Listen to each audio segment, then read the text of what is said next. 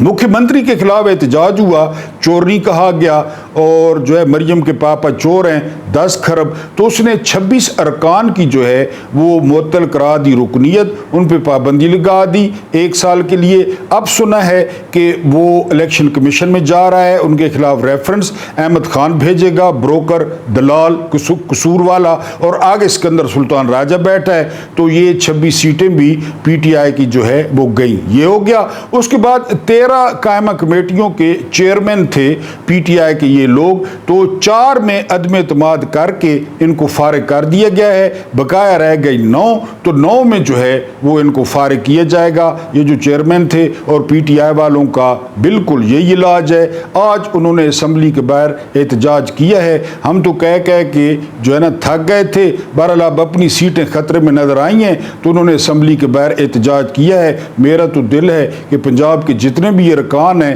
یہ جو chief martial law administrator ہیں، پہلی خاتون، اور جن کو پورے اختیارات دیے گئے ہیں، یعنی کور کمانڈر ہاؤس کو گھسیٹ گھساٹ کے جناح ہاؤس بنایا گیا، ٹھیک ہے، لوگ آئے ٹسوے بہائے، جناح ہاؤس جناح ہاؤس جناح ہاؤس، اور جناح انسٹیٹیوٹ آف کارڈیالوجی کا جو پہلے نام تھا اس کو مریم نواز کر دیا گیا۔ آپ ملٹری اسٹیبلشمنٹ کے وہ کبوتر نکالنا دیکھیں، یعنی رومالوں سے کبوتر نکالنا دیکھیں آپ جرنیلوں کے، کبوتر نکالنا۔ کور کمانڈر ہاؤس کو گھسیٹ کے جناح ہاؤس بنایا گیا، اور جناح انسٹیٹیوٹ آف کارڈیالوجی کو جو پہلے عمران کے دور میں بنا وہ مریم نواز کر دیا گیا۔ اور جب فاطمہ جناح نے کلیم کیا تھا کہ میرے بھائی کی پراپرٹی ہے تو ایوب خان نے کہا تھا 2-4 لاکھ اس بڑھیا کے منہ پہ مارو اور بھگاؤ اس کو. وہ کون تھی بڑھیا؟ فاطمہ جناح. فاطمہ جناح تھی وہ کہ 2-4 لاکھ اس کے منہ پہ مارو اور نساؤ، بجاؤ اس کو. ایک نو آ گئی ہے جنانی پراپرٹی. بہرحال اب جو ہے تو یہ پہلی خاتون chief martial law administrator Pakistan میں. میں نے کہا آپ کو پتہ نہیں ہوگا تو آپ کو بتا دوں، اس تو چنگا میں نوری کو چیف آف جنرل اسٹاف لگا دیتا، رومال ڈالتا، رومال ہٹاتا تو نیچے سی جی نوری ہوتی. اس کے بعد آج ایک اور پاکستانی عدالتی تاریخ کا سیاہ ترین دن، one and only my favourite, جن کے چہرے پر نور ہے، جن کے جسم پر نور ہے، جو اکثر پینٹ اور کوٹ اور چڈی اور بنین اور شرٹ عدالت میں چھوڑ کے چیمبر میں بھاگ جاتے ہیں، بہت کالے ہیں، لوگوں کو دیکھتے ہی کراہت آتی ہے. وہ ہیں سرفراز ڈوگر. یہ لاہور ہائی کورٹ میں 15 نمبر پہ تھے. ان کو وہاں سے لفٹر کے ذریعے اٹھایا گیا، پھر ان کو اسلام آباد ہائی کورٹ میں لایا گیا اور آج یحییٰ خان پارٹ 2 یحییٰ آفریدی کی مدد سے ان کو اسلام آباد ہائی کورٹ کا چیف جسٹس بنا دیا گیا. یعنی محسن اختر کیانی وہ گئے تیل لینے، بابر ستار اور طارق محمود جہانگیری، یہ سارے لوگ سینئر تھے، لیکن 15 نمبر کے انہوں نے کہا جی کہ پوچھا کہ جی ان کو کیوں بنانا ہے تو انہوں نے کہا جی کہ اس کے چہرے تے نور بہو ہیں، اتنا نور ہے اس نے جو ہے نا، خاص کر چہرے پہ، اس کے جسم پہ،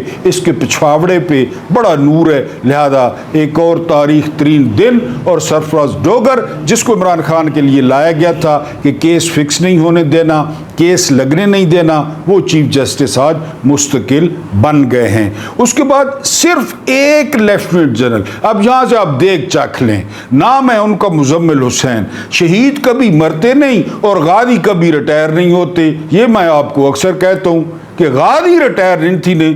یعنی آپ اندازہ کریں 1 خرب اور 50 ارب کی کرپشن. ایک لیفٹیننٹ جنرل مزمل حسین، 1 خرب، جی درست سن رہے ہیں یار، آپ حیران ہو رہے ہیں. 1 خرب 50 ارب کھا گیا ہے، نکل گیا ملک سے. نیب نے بلایا ہے، نیب نے، وہ نیب کی طرف جو ہے نا کھڑا ہوا ہے. اس نے اپنی پینٹ اتاری ہے، پینٹ اتارنے کے بعد اس نے چڈی اتاری ہے، چڈی اتارنے کے بعد اس نے شرٹ یا قمیض آگے سے اوپر اٹھا لیا ہے نیب والوں کی طرف کہ میں آنا پہ ہوں. پھر میں کہ مرغی چوروں کو پکڑو، سیکل چوروں کو پکڑو، جو 4-5 یونٹ چوری کر رہے ہیں ان کو پکڑو، عمران خان کو گرل کرو، بشرا بی بی کو بیہوش کرو، اور وہ جو جٹ ابھی بتایا اس کو ہیپاٹائٹس سی کرو، اس کو مارو جیل میں، جو تم لوگ کر سکتے ہو. ورنہ اگلوں کے آگے تو ریوالور اتار کے رکھ دیتے ہو کہ کنو ساری بات سے اساں پانی سمگلنگ کرساں، ایسا ساملیاں سلونیاں عورتوں نے پیچھے سٹاف کاراں تے وساں، سٹاف کاراں تے. ایک بندہ لکھتا ہے حمود ارمان کمیشن رپورٹ میں کہ جنرل علی سٹاف کار تے کنجر خانے لگے نا، سٹاف کار تے. 1 خرب آپ سمجھ ہی نہیں رہے، 1 خرب 50 ارب. سید مزمل حسین چیئرمین واپڈا کھلی ولی. اور اچھا چیئرمین نیب کون ہے؟ لیفٹیننٹ جنرل بٹ صاحب. اب وہ کہتے ہیں نا سب کو لڑے تو وس کس کو چڑھے؟ یہی لیفٹیننٹ جنرل، وہی لیفٹیننٹ جنرل. اب آپ ڈاٹ کنیکٹنگ کریں کہ ایک جو ہے نا یہ 1 خرب اور 50 ارب مزمل حسین نے اکیلے کھائے ہوں گے. میرا مطلب ہے اکیلے کھائے ہوں گے. وہ جنرل باجوہ کے 1 ہفتے میں بہو میں 12 ارب آ گئے. یعنی اس کو یہ اگر رسا پین تو اس نے یہ سو دی. یہ ایک لیفٹیننٹ جنرل، صرف ایک مزمل حسین نکل گیا، پاکستان سے باہر ہے. نیب نے بلایا ہے تو نیب کو اس نے جو جواب دیا ہے وہ میں آپ کو بتا چکا ہوں. ہر کوئی ہاتھ پہ ہاتھ رکھ کے بیٹھا ہے. مقدس گائے میں نے آپ کو بتایا یہ کھاتے بھی ہیں، پیتے بھی ہیں، جگالی بھی کرتے ہیں. جب ان کے نیچے دودھ نکالنے کے لیے بیٹھو تو 2 لتی مارتے ہیں.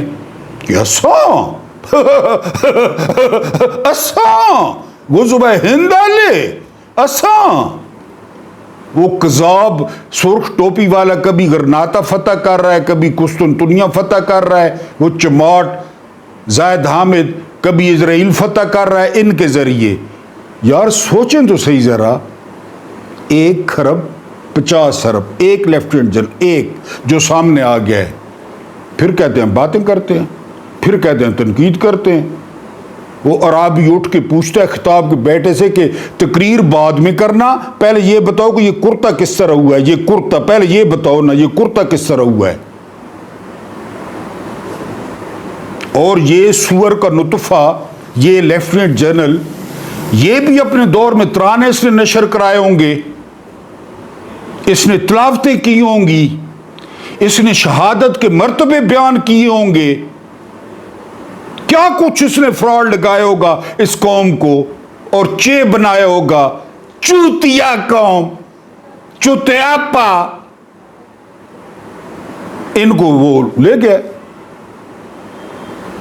بہرحال جی، ایک بڑی تحریک شروع ہونے جا رہی ہے فیلڈ مارشل صاحب کے خلاف، وہ انشاءاللہ اگلے ویلاگ میں آپ سے ڈسکس کروں گا، کیونکہ ویڈیو لمبی ہو جائے تو آپ نے عمران خان سے ملنے جانا ہوتا ہے، ڈونلڈ ٹرمپ سے فون پہ بات کرنی ہوتی ہے، ایلون مسک سے آپ ورچوئل بحث کرتے ہیں، ٹیسلا پہ آپ کے پاس ٹائم نہیں ہوتا، لہذا معاف کر دیا کریں۔ اللہ پاک آپ کو آسانیاں عطا فرمائے، آسانیاں بانٹنے کی توفیق عطا فرمائے۔ میرا رب کریم آپ کے اور میرے مرحومین کی مغفرت فرمائے، ان کے ساتھ عدل کا نہیں رحم کا اور احسان کا معاملہ فرمائے۔ مجھے برداشت کرنے کا بہت بہت شکریہ۔